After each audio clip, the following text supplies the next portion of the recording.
so I thought I would do a little video about what's on my phone because it's always interesting to see what's on other people's phones.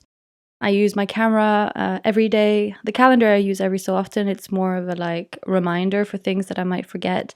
Photos, obviously, I use. Clock I use every day in order to set my alarms, and then I also use it to kind of figure out what time it is, where my friends are, and then obviously use it when I'm cooking or that kind of stuff. Weather I use every day as well, just to check out what the weather's going to be like today. Calculator I use all the time. It's one of my favorite apps, obviously. It's amazing, and I just love being able to calculate things. Sounds stupid, but it's true. Notes, I don't use that often, but it's useful to keep a list of K-dramas I want to see, for example. And I generally have pen and paper on me, but if I don't, then this is practical. And then health, I use sometimes to kind of keep track of how many steps I've done in a week and kind of hate myself for it. And then obviously I've talked about SBB, YNAB, and Swiss Mobile before in another video, but obviously I use SBB for any kind of train tickets that I need to buy, and then YNAB is my budgeting app, and then Swiss Mobile is the application that I use in order to go hiking or biking, and it's amazing, but obviously only useful in Switzerland. And then obviously Gmail I use on a daily basis, and then Google Maps I also use on a daily basis, but I like getting lost, and that's something that I'll get into another day. Some apps that I don't use on here are the Mail app, the Podcast app, and the Headspace app. The reason why I keep them on here is because one day I might want to have mail on my phone, which I don't at the moment. Wait, actually I do, because I have Gmail.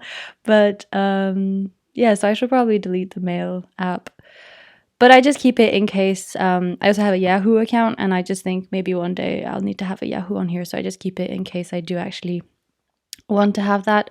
And then the podcasts I'm not using at the moment, but I've used a lot in the past. So I listened a lot to Radiolab and La Poudre and 99% Invisible. But at the moment I don't have headphones, and I'd rather take a book than listen to a podcast, but I know that I'll get back to it at some point.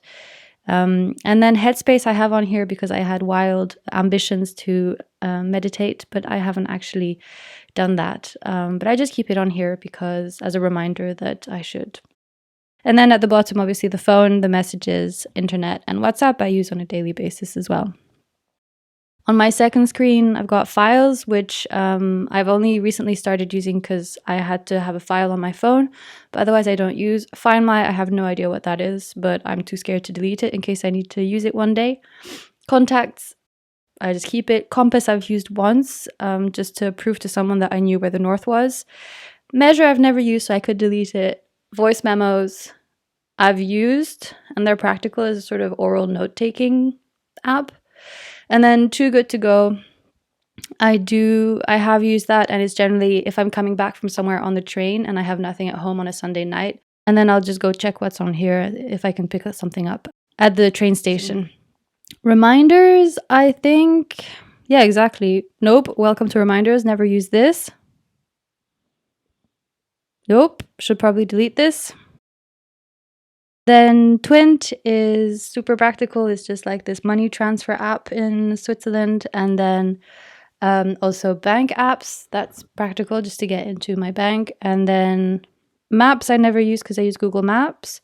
Music I never use because I don't put music on my phone. As I've mentioned before, I don't have headphones at the moment. And I also don't want to overcrowd my phone, but it's something that I've been thinking about, that I might want to have music on here again, and I might be wanting to have music on here because I saw one of those videos where someone goes around New York and asks people what they're listening to, and I was like, oh yeah, it is really nice to listen to music when you're in the street.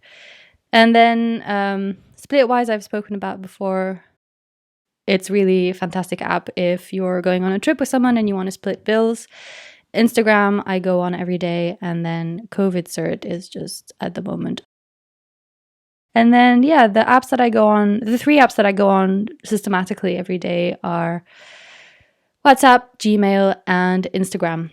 And I could delete more apps from this, but at the moment it's fine. I'm kind of used to the clutter that's there, and it's not cluttered, so it's fine. Anyway, that's my phone. Bye.